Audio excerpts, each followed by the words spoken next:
Tenali double horse వారి సంక్రాంతి శుభాకాంక్షలు.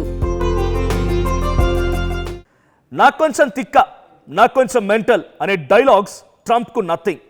అంతకు మించి ఇంకేదో చెప్పాలి, ఎందుకంటే అతడు ట్రంప్. కొంచెం కాదు, మొత్తం మెంటలే. అది ఏ స్థాయిలో ఉంటుందంటే బాహుబలి రేంజ్లో మెంటల్. అందుకే ట్రంప్ నోట ఎప్పుడు ఏ మాట వినిపిస్తుందో తెలియదని ఆయన పర్సనల్ స్టాఫ్ కూడా బిత్తరపోతూ ఉంటారు.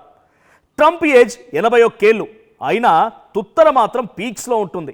ఊరకనే కెలికి కొట్లాట పెట్టుకోవడంలో ట్రంప్ అంత మొనగాడు ఎవరు ఉండరేమో. ఇప్పటి వరకు డేంజర్ లీడర్ అంటే హిట్లర్నే చెప్పుకుంటాం, కానీ అంతకు 1000 రెట్లు ట్రంప్ డేంజర్ అని ఇప్పుడిప్పుడే దునియాకు తెలుస్తోంది. హిట్లర్ యూదులపై మాత్రమే ఫోకస్ పెట్టాడు, కానీ ట్రంప్ భూమి మొత్తం తన చేతుల్లో ఉండాలనుకుంటున్నాడు. ఇక మైండ్లో ఆలోచన వచ్చిందంటే చాలు, అది అవుతుందా లేదా అనేది ఆలోచించాడు ట్రంప్. అవ్వాల్సిందే, అందుకోసం ఎంతకైనా తెగిస్తాడు. కోర్టులను, మానవ హక్కులను ఐక్యరాజ్య సమితి తొక్కలే అని తీసి పారేస్తాడు. ఏదైతే అయిందని దూకడమే. మీసాలు లేకపోయినా ఒళ్ళంతా మీసాలన్నట్లుగా తెగ రెచ్చిపోతూ ఉంటాడు డొనాల్డ్ ట్రంప్. ఇక పెంకి లీడర్ లవ్ యూ ఇజ్రాయిల్ అంటాడు. ఇరాన్ను తొక్కి పడేస్తా, తాట తీస్తా అని పళ్ళు పటపట కొరుకుతాడు. ఉక్రెయిన్కు ఆయింట్మెంట్ పూస్తూనే రష్యాపైకి ఎగదోస్తాడు. ఇక పుతిన్ పని పడతా అంటాడు. ప్రపంచంలో ఆయిల్ ఎక్కడున్నా తనదే అంటాడు. కాదంటే కాలు దువ్వుతాడు. అసలు నోబెల్ అవార్డు ఇచ్చే వాళ్ళు కళ్ళు లేని కబోదులంటాడు. తనను మించి శాంతి నేత, శాంతి దూత ఈ నేలపైనే లేరని ఆయనంతటా ఆయనే చెప్పుకుంటూ ఉంటాడు. ఇక ఆయన తనకెందుకు నోబెల్ ఇవ్వరని రివర్స్ అటాక్ చేస్తాడు. నోబెల్కు తాను పర్ఫెక్ట్ ఎలిజిబుల్ పర్సన్ అని సెల్ఫ్ డబ్బా కొట్టుకుంటాడు. 24/7 వార్ వార్ వార్ అంటే యుద్ధం యుద్ధం యుద్ధం అనేటువంటి ట్రంప్ స్లోగన్గా ఉండిపోయింది. అందరికీ పెద్దన్న తానేనని, తన మాటే శాసనమని ధిక్కరిస్తే రాజుల కాలం నాటి కంటే ఘోరంగా ట్యాక్సులు వేస్తాడు.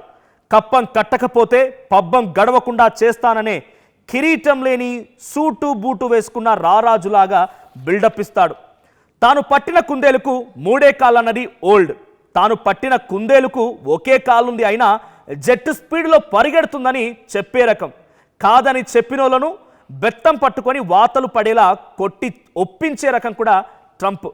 ఇక వలసలంటే సలసలా ఉడికిపోతాడు, కానీ వలస దేశానికి అధ్యక్షుడని మాత్రం మర్చిపోతాడు. చైనా అంటే భయపడతాడు, కానీ పొగ పెడుతూనే ఉంటాడు. అగ్గిరాజుకుంటే అవుట్ అవుతాడా, ఆటలో ముందు వరుసలు నిలబడతాడా చెప్పలేం, ఎందుకంటే అతడు ట్రంప్. రిపబ్లికన్ పార్టీ నుంచి గెలిచి పార్టీ తనదే అంటాడు. రష్యాను రఫాడిస్తానని డైలాగులు పేల్చుతాడు. పుతిన్ సై అంటే మాత్రం రూటు మారుస్తాడు. మేధావుల మాట అస్సలు వినడు. తోచిందే చేస్తాడు. పిచ్చిలేసిందంటే ఏదో ఒక దేశంపై విరుచుకుపడతాడు. అధ్యక్షుడిని బంధిస్తాడు. ఏం చేసినా దట్ ఈజ్ ట్రంప్ స్టైల్ అంటాడు. డాలర్ను సైడ్ చేస్తే ఎంత పెద్ద దేశాన్నైనా డస్ట్బిన్లో పడేస్తానని కళ్ళురుముతాడు.